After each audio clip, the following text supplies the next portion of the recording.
Token power, instruments green, airspeed alive, fuel flow warning.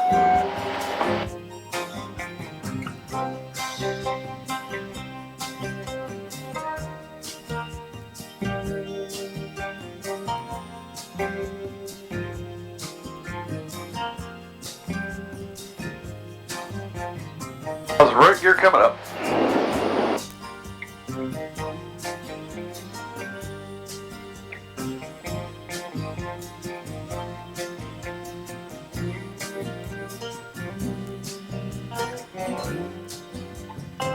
Hot Springs area traffic, Bonanza 6980 Bravo, just off runway 23, turning northwest. Final call, Hot Springs.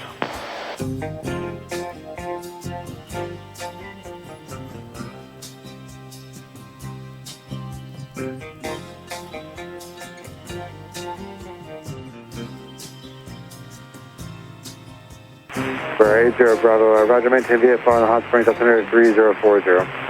4080 Bravo. So the barometric pressure is what that is, your barometer. It varies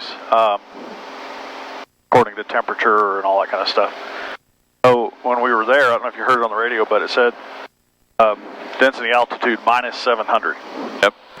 So what that meant was on the airport at that moment in time,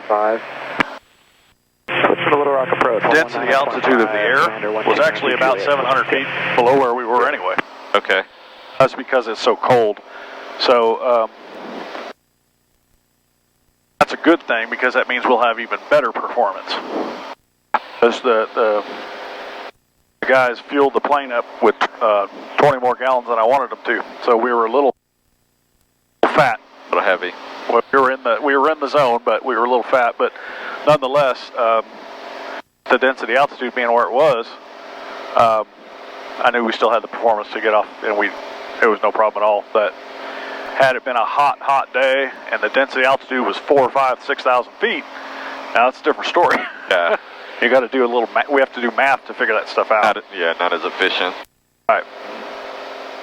To calculate length of the runway and all that kind of stuff, and sometimes it's just not conducive. So. Yeah. But you got to be aware of that too. We're not going as high going home because we're going westerly. So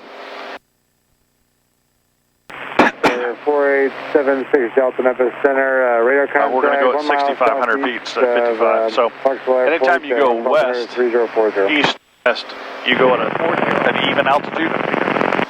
Okay. Anytime you go west to east, contact Razorback at an odd altitude. 6.6. And since we're VFR, we're going at a /500. If it was IFR, it would be 6,000. Or VFR is 6,500. So it's another way to kind of keep planes separated by altitude. Yeah. Different lanes. Stay in your lane, basically.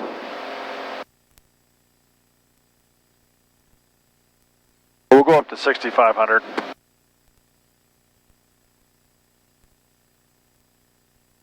And it showed 48-minute flight home because we have a bunch of the wind and stuff. The wind, see these little barbs. Yep.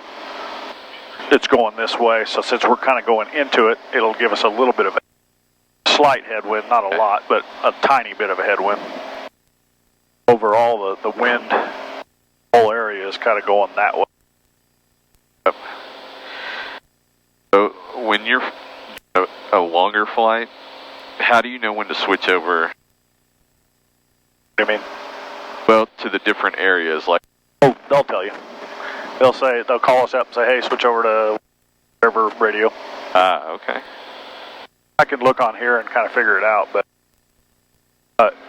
their proper procedure is just wait until they tell you, okay, I need you to switch to this frequency, and they'll pick you up. They'll hand you off, okay. That's what it's called, is a handoff. Oh, okay. Exactly right. I can sound like I know what I'm talking about. You got it right. Got it right. All right, so that beep means we're 200 feet up.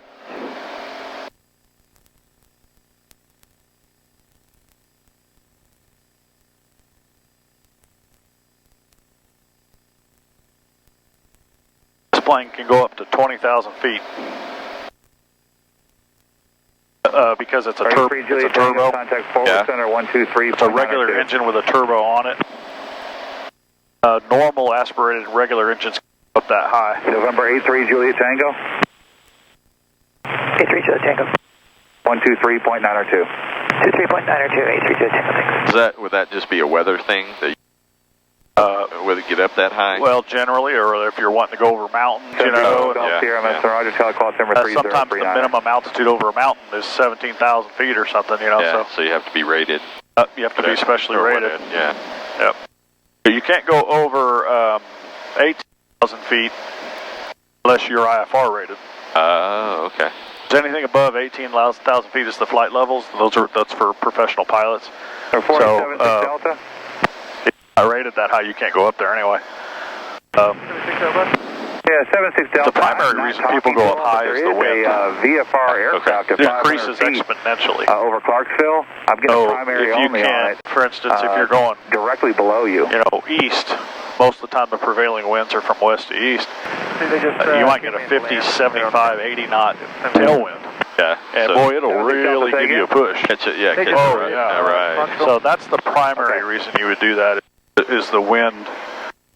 Also, the plane will fly faster the higher you go. Number one, it's colder, but number two, 1425, the wind or the air is less dense, so you're not having to push through as much air. Through it, yeah. Yeah, you're cutting through it easier. So that's another reason that you would want to be high. For instance, over in Denver, pull it up here, I'll show you. The altitude at the airport in Denver is 5,400 feet or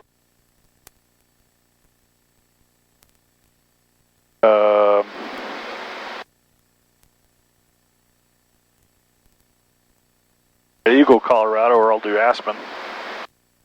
Aspen is 7,800 feet. Oh, wow. It's another 2 foot.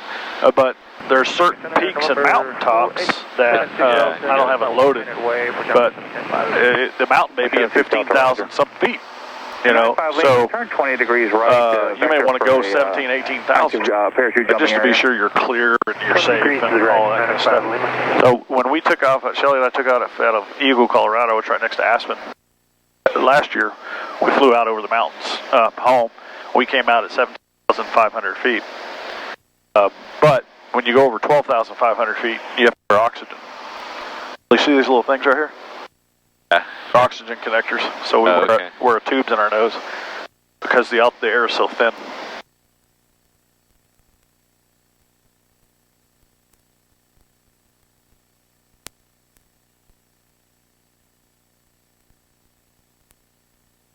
See, we're going a lot slower. Right. 150 knots over the ground. Yep. So we got a wind of 19 knots on our face. So that's why that'll take us a little bit longer. 100.